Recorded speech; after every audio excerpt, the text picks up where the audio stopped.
अभ्यास 2C के प्रश्न हम हल कर चुके हैं ना।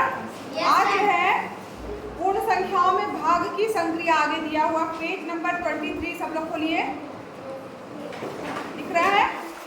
इसमें लिखा है पूर्ण संख्याओं में भाग की संक्रिया, भाग की संक्रिया में समरक प्रगुण का परीक्षण।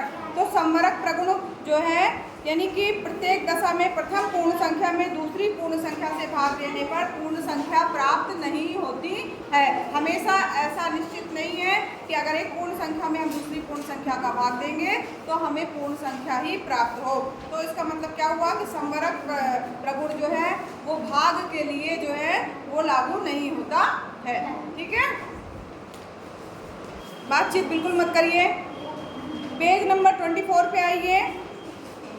किसी पूर्ण संख्या में शून्य से भाग परिभाषित नहीं है, यानी कि शून्य से हम किसी भी संख्या में भाग नहीं दे सकते हैं। शून्य का भाग अगर हम किसी संख्या में देंगे तो नहीं, परिभाषित ही नहीं है, अपरिभाषित है, अपरिभाषित। ठीक है, शून्य का किसी भी संख्या में भाग हम नहीं दे सकते हैं, वो क्या है, अपरिभाषित है। ठीक है, या परिभाषित नहीं है। नेक्स्ट देखिए,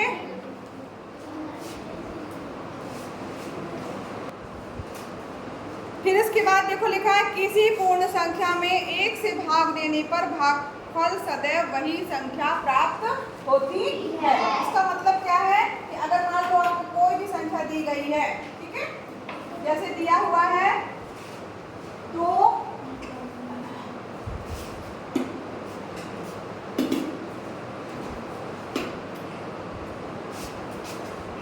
2/1 क्या आएगा, 2। ठीक है, 4/1 क्या आएगा, 4। यानी किसी भी संख्या में, किसी भी पूर्ण संख्या में अगर हम एक का भाग देंगे तो हमें क्या प्राप्त होगा,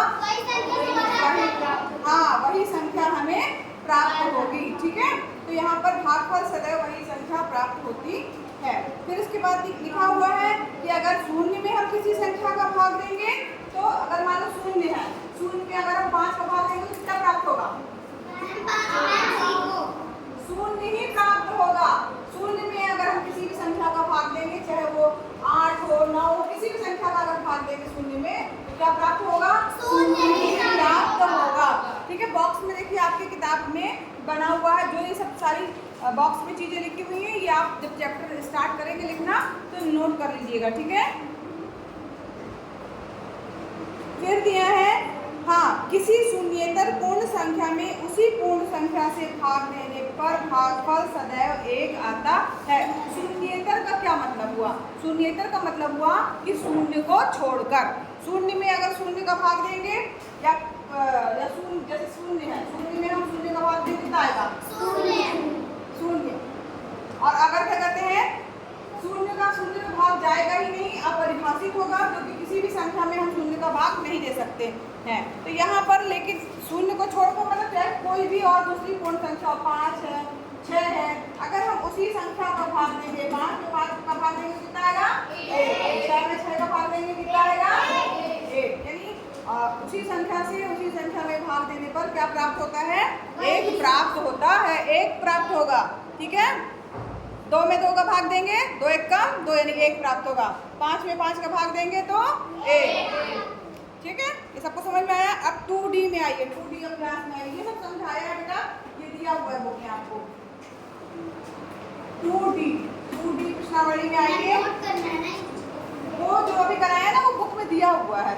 ये देखिए, नहीं कॉपी में नोट करना है, ये जो ये लाइन दी हुई है इसको नोट करना है कॉपी में, जब भी चैप्टर आप स्टार्ट करोगे लिखना। ठीक है, चलो अब यहाँ दिया है संख्या रेखा द्वारा विभाजन तथ्य को समझाइए। चित्र को ध्यान से देखो, उसमें क्या दिया हुआ है, 0 से लेकर के 12 तक के अंक दिए गए हैं, यानी 12। ठीक है, और क्या दिया है, 2 के जोड़े बनाए गए हैं, तो यानी 12 में 2 का भाग देंगे तो क्या आएगा, 6। तो पहले का आंसर आपका ये होगा। किताब देख रहे हैं, एक देखो आपको संख्या रेखा दिख रही है, दिख रही है संख्या रेखा, ये देखिए ये संख्या रेखा आपको दिख रही होगी। इस संख्या रेखा में जो है वो आप जब देखेंगे तो क्या है कि 12 पूरी जो है अंक बने हुए हैं और 2 का जोड़ा बना हुआ है, यानी कि 12 में 2 का भाग देंगे तो क्या आएगा, 6 आएगा। यही आपका संख्या मुख्य रेखा दर्शा रही है। फिर दूसरा क्वेश्चन है 21 भागे दिया हुआ है 3 बराबर दिया है 7। इस संगत गुणात्मक तत्व 3 गुणे 7 बराबर दिया है 21।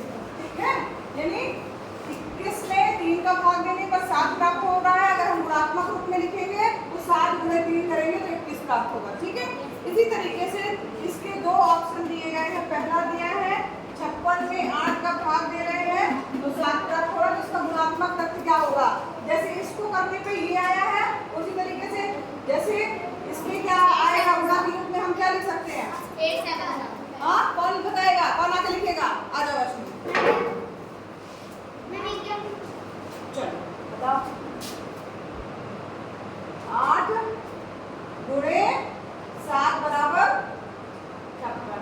8 सत्ते 56। क्लैपिंग करो भाई इसके लिए। हाँ, अब एक और पूछ रहे हैं, इसी का दूसरा क्वेश्चन दिया है, सबको बन जाएगा। 66 भागे 11 बराबर दिया हुआ है 6।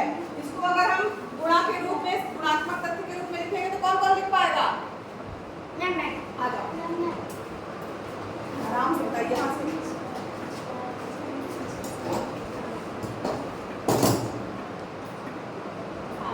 ठीक है, इसके लिए भी भाई क्लैपिंग कर दो ना। समझ में आया सबको? बहुत आसान है। भाग के रूप में जो लिखा है, भाग देने पे जो प्राप्त हुआ, इन दोनों का आपस में गुणा करेंगे तो वही संख्या, बड़ी वाली संख्या हमें प्राप्त हो जाएगी।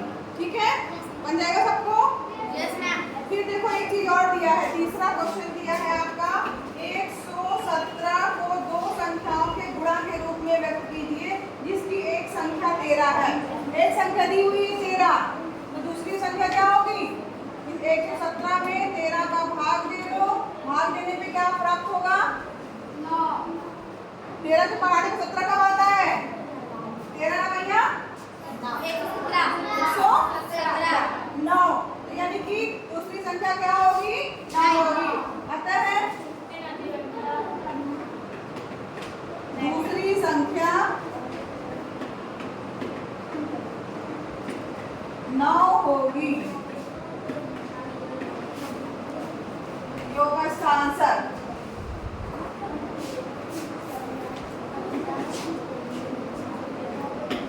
तीसरे प्रश्न का हल है ये। हाँ, और क्या, सारे प्रश्न करवा रहे हैं बेटा, ये प्रश्नावली के सारे प्रश्न हैं। ये आपको फेयर कॉपी में नोट करने हैं सारे सवाल और उसके हल। नेक्स्ट क्वेश्चन है, देख लीजिए, बहुत ही आसान सा है। क्या ऐसी कोई पूर्ण संख्या संभव है जिसको स्वयं से विभाजित करने पर वही संख्या प्राप्त होती है? ऐसी कोई संख्या है? बताओ। ऐसी कोई पूर्ण संख्या है जिसको स्वयं से विभाजित करने पर वही संख्या प्राप्त होती है? एक। Very good. एक को एक से हम भाग देंगे तो क्या आएगा? एक। इसके अलावा और कोई संख्या नहीं है। ठीक है, ये चौथे प्रश्न का उत्तर है। तो अतः वह संख्या एक होगी। एक होगी। ठीक है, चौथा प्रश्न का उत्तर है। मैम क्वेश्चन उतार के तभी से करना है। हाँ, क्वेश्चन उतार के आप फिर इसका हल करिएगा।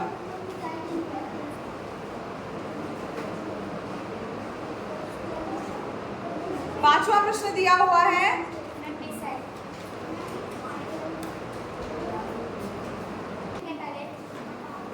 अब यहाँ पर लास्ट क्वेश्चन है, इसको देख लीजिए आप लोग।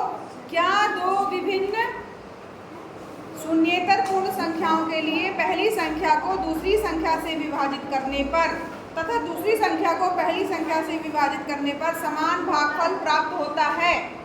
ये प्रश्न ये कह रहा है बच्चों, इसको अभी फिर से नोट कर लेना, अभी समझ लो। दो विभिन्न शून्येतर पूर्णांक पूर्ण संख्याओं के लिए, मान लो हमने एक संख्या क्या ली 8, दूसरी संख्या क्या ली 4। ठीक है, तो लिखा है पहली संख्या को दूसरी संख्या से विभाजित करने पर, यानी 4 में 8 का भाग देंगे क्या आएगा? 2। हाँ, 8 में 4 का भाग दोगे तो 2 आएगा। और दूसरी संख्या से फिर से पहली संख्या का करो, यानी 4 में 8 का भाग दोगे तो क्या आएगा? 2। नहीं, ये 8 का भाग दोगे 4 में जाएगा? नहीं, अलग आएगा, 0 लगता रहोगे। 8 पंचे 40। हाँ, दशमलव लग जाएगा।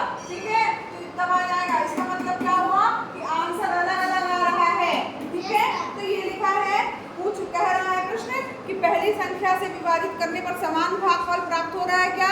आंसर नहीं। दोनों का सेम आ रहा है? No ma'am. No ma'am. तो लिख देना आंसर क्या? नहीं। ठीक है, 5वें प्रश्न का उत्तर क्या होगा? नहीं। ठीक है,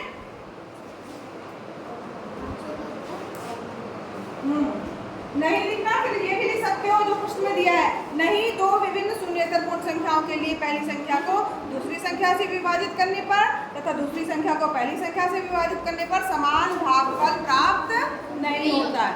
समझ में आया सबको? Yes ma'am. सभी बच्चों को अपना काम जल्दी से जल्दी कंप्लीट करना है, जो नए बच्चे हैं, और अगर किसी को कुछ समझ में नहीं आया हो, कोई डाउट हो तो मुझसे पूछ सकता है। ठीक है, जो नए बच्चे हैं उनके लिए कह रहे हैं कॉपी बना लीजिए, काम कंप्लीट कर लीजिए जल्दी जल्दी, जहाँ समझ नहीं आया मुझसे पूछ लो। ठीक, चलिए ये उतारना है आपको, नो मैम। अगर उतार लिया है तो ठीक है, नहीं उतारा तो उतार लीजिए।